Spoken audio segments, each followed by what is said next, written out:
Hello, everyone. Hope everyone's doing well on this fine day of February 15th, 2021. It is more predicted snow today in Illinois, so nothing better to do than to do some reviews on one of my favorite hobbies, which is watches. Hopefully, it's one of yours if you're watching my channel, as I do reviews on watches and other hobbies. Kind of thought about an interesting topic of watching a show, hoarding. Which reminded me of some of us are hoarders, whether we want to admit it or not. And as a watch collector, specifically a fan of Rolex, when it was cheaper, not so much today's Rolex, because I'm not willing to pay the prices today. But when I was into the hobby 10, 15 years ago, things were a lot less expensive to get into.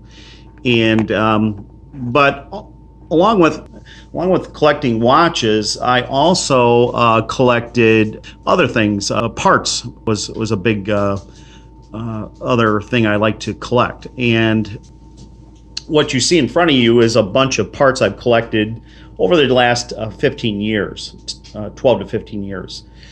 There are various bracelets, watch cases with no movement, which is the one in front of you, the Air King 5500 case. Crowns, extra links, oval, the USA oval, and the Swiss folded jubilee links. This bag right here is the bag of all the end links that go to a lot of them. They're the 55 end links, and I got the rare 50 end links, a pair of those, which are really hard to find. But I collected these over a time where they weren't very expensive. I would say, now if you look online today, you'll see a lot of these folded jubilee bracelets. These are the vintage 6251H folded jubilee bracelets. The one I'm pointing to is the 6251H, which is the newer style with the more solid ends. So this is the more current, after the folded 70s and 60s Swiss. This particular model right here, this is the old vintage folded 6251, reference 6251H.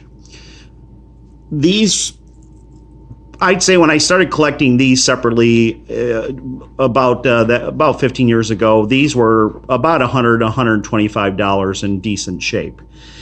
They were probably, I was buying them off of eBay and other various places that sold them. So you could pick them up. A lot of them they were in that price range of 100, 125. So they were very inexpensive. Now today, unfortunately, you're looking for these folded jubilees. You're looking at $600, $500 to $600. Now this one, as I said, is the 6251H folded jubilee. This was produced till approximately 1975, 1976. And then the more solid-ended jubilee, which adds a 0 to the 6251H. And I don't know if the camera will pick it up, but you could see that it's the more current solid jubilee. And just a little note, sometimes now, not that aftermarket is. I have seen aftermarket, what they refer to as high-end Swiss, duplicating these.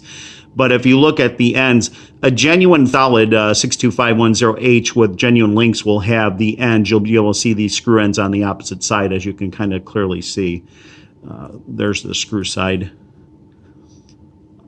And I don't know how many are duplicating that now, are reproducing that. But if you could see, you'll see the ends of the polished end of the screw. It's a through hole. Just a reference. And I'm going to give you a little bit of information on collecting these, because I think there's a lot of vintage collectors out there that pick up watches like this 5500 Air King. They'll pick it up and it'll be on a leather strap. And I just picked up a 1002 Oyster Perpetual 34 millimeter from it's a 1960 dated serial number, which very similar case to this one. And it was on a beaten up, cheap leather Chinese, not that Chinese made straps are bad, but it was just on a beaten, bad strap falling apart. So what I think happens is these watches, these 34 millimeters are not very sought after because of their size, because of the trend to get to larger watches. they've kind of fallen by the wayside, and a lot of them were harvested for their movements. So I think when people need, and then there's others obviously that want leather straps, but a lot of times they'll go to price a replacement service band out at the Rolex AD, and they'll have sticker shock. It'll be close to $1,000 or more, and for a lot of people, it's just not worth it. So they'll throw on a leather strap. And then, of course, like I said, there are those who love leather straps and prefer it. So, yeah, you could go either way. And it is a cost savings to go with the leather strap over paying $1,200 for a replacement service Jubilee or Oyster. So this one right here, this is referred to as the JB Champion USA Oval Jubilee. Now, this is different in the way that when Rolex was trying to reduce tax consequences and cost, they were shipping the heads of the watches in the 70s. I would say more so in the 70s, because I do see this in the late 60s, the JB Champion. And then the company was based out of, I believe, in New York. They made bracelets, and Rolex contracted them out to make the bracelets for their watches. So they would just ship over the heads, and they would be fitted with these Jubilees at the AD prior to sale if you were looking for a Jubilee band. So that's where you'll see these, and you can tell they're a little bit different, and they're kind of in the same time period as the folded Jubilee. And let me pull one out here. So you can see the difference here. So there's your folded end Jubilee. You can see the ends are folded. Let me see if my light will catch it. And they're kind of a pain in the you-know-what to take apart, because you have to kind of dig in there with a screwdriver and kind of separate these. Let me flip it around here so you can see the reference number. I don't know what you can see. There's not a lot of light here.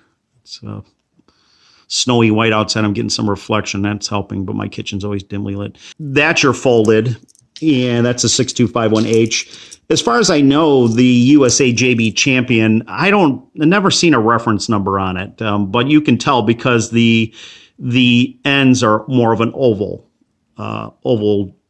They're solid, kind of like the 62510H, which is this one. They are solid, but the 62510H is Swiss. But you can kind of see the differences. Let me see if I can get it to focus here. Yeah, I think you can see it. So you can see, excuse me, you can see the difference of the vintage JB Champion on the bottom, which is the oval. And there is ways you can add links without bending the bracelet links apart. There is on that end, you can see there's a hole where it's got a spring bar where you can use like even a toothpick or a lug tool, spring bar tool, and you can poke that through, and you can add links that way. That's how you can do it without having to bend links to take them apart. But so I have collected those over the years. So you can see I have three of those, and I think I paid various prices of under $200 for each of these. I think one was like $125. And I do have the bag of end links I keep separately for these. I have another bag too. So it's in this one had I used to buy these also when they would come up on eBay for, I think a set would come up for $50 or $75 of just the links with the end link, which you can see is a 55 end link. Let me see if my camera will focus here.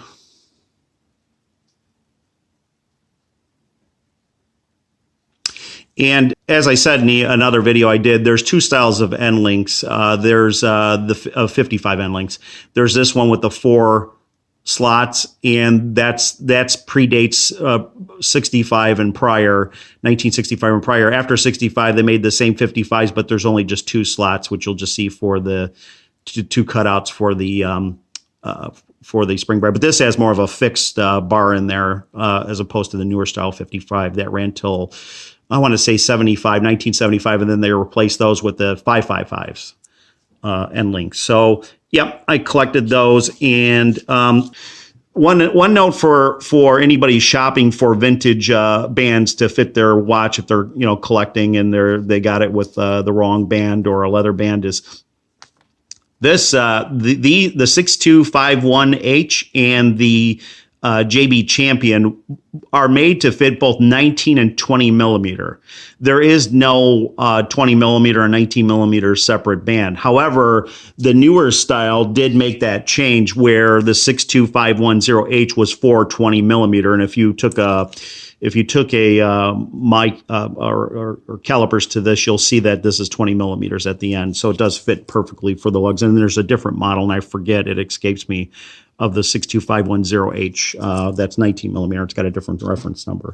But if you're trying to source out vintage bracelets online, the JB Champion and the older Swiss folded Jubilee, 6251H, that is for 19 and 20 millimeter both. Matter of fact, here's a 5500 case, and I'll talk about this in a second too.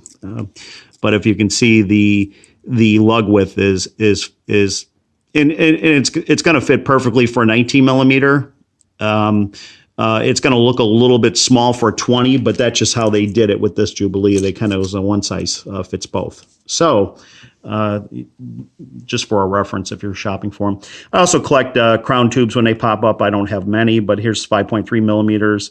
A lot of times when you're buying crown tubes, you're getting them from a watchmaker who's replaced them with brand new parts, and they're just selling their old used stock.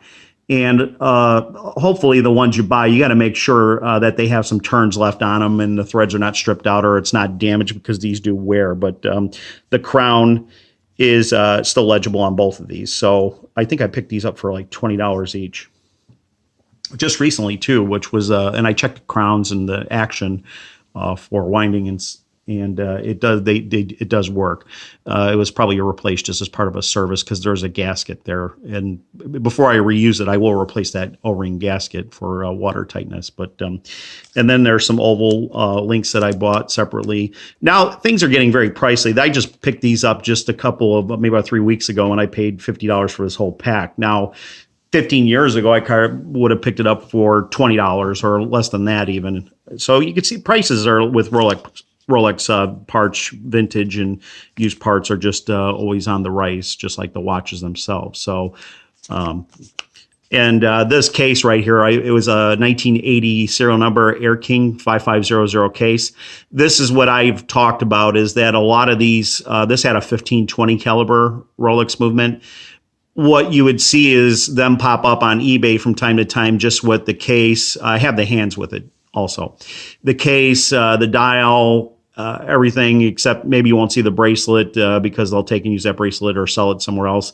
And I think I paid $250 for this case. And I had planned on sourcing out a 1520 or a 1570 even caliber. Well, 1520 would be correct for a 5500 of 1980.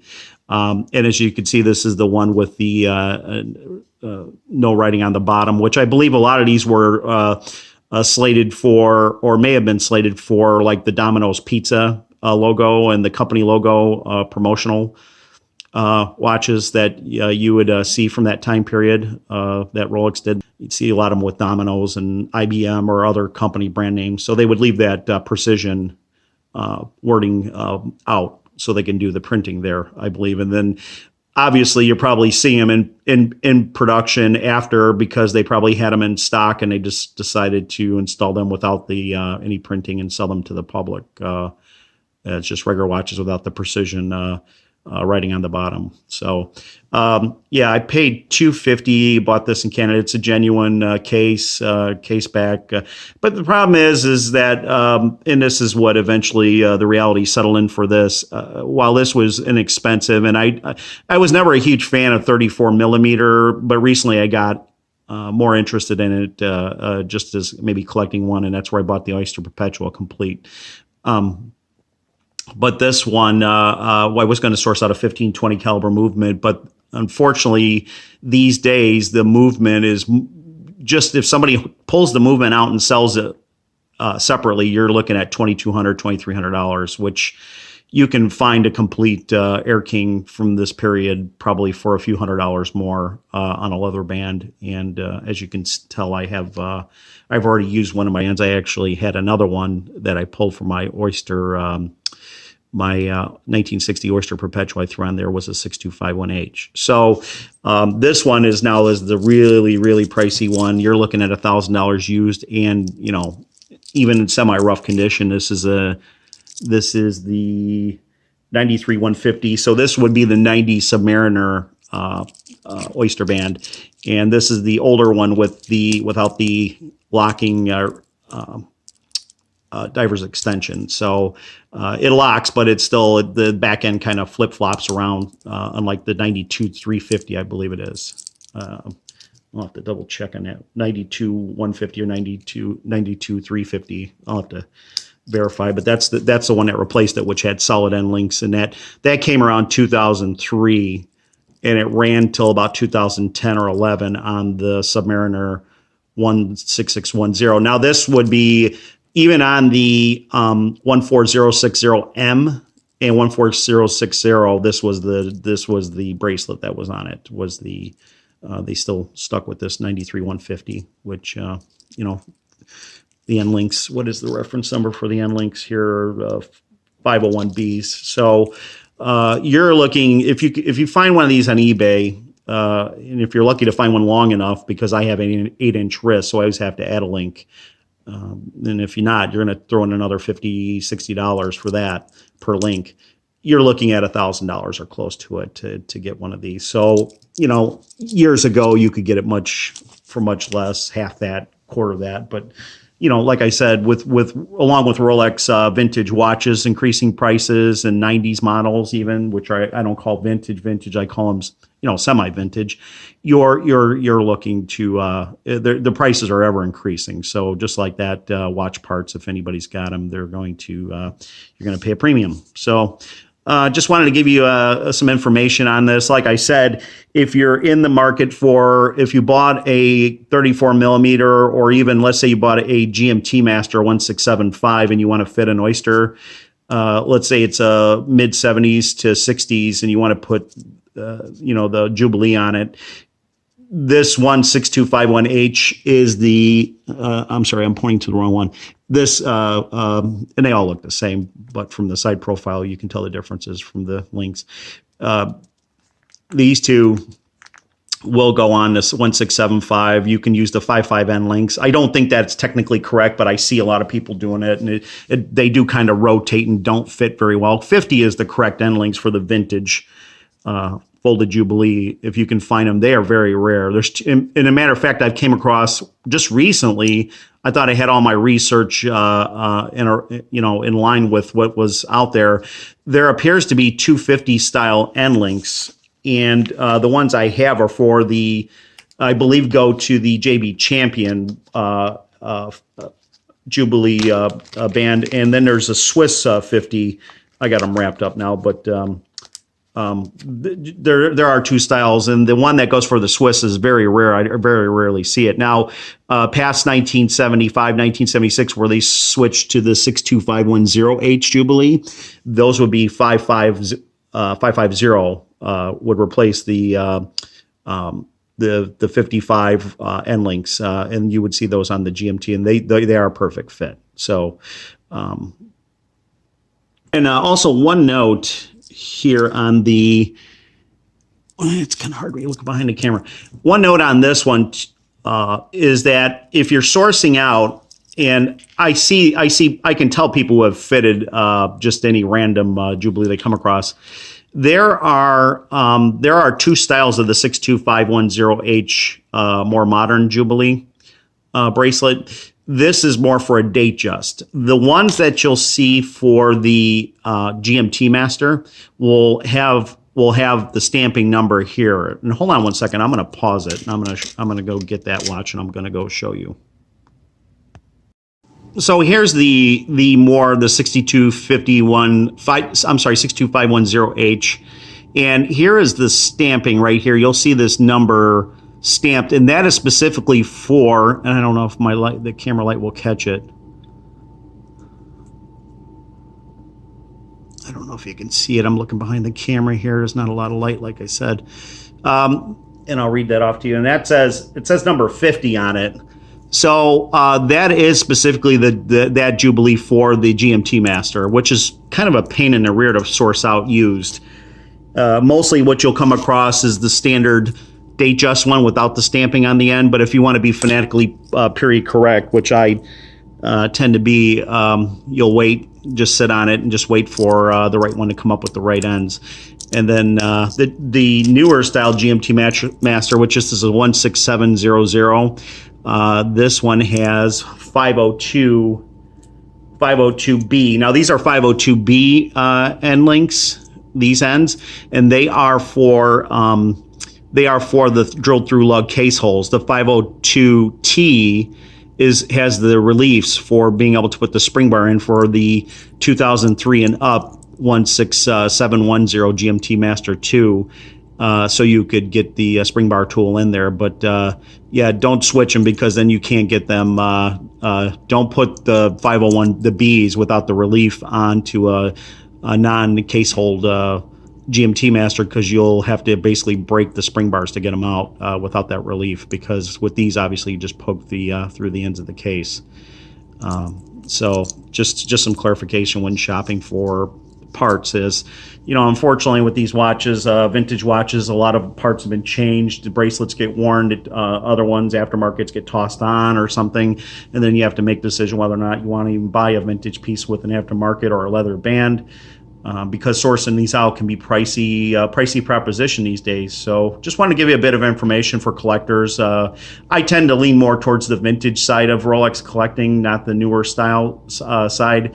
So I like having a little bit of parts. Obviously, I've looked at them recently and thought, wow, I've really collected more than I thought I had. But it's nice to have the parts, because like I said, I bought that 1960 Oyster Perpetual, which had a falling apart leather band, and threw on a 6251H. It's not the correct date code. It's from 1972, but it's more typical of what you'd see with replacements and stuff like that as they age and get a replacement service band or something. So hope that helps. If you have any questions, go ahead and post them in a comment, and thanks, and please subscribe.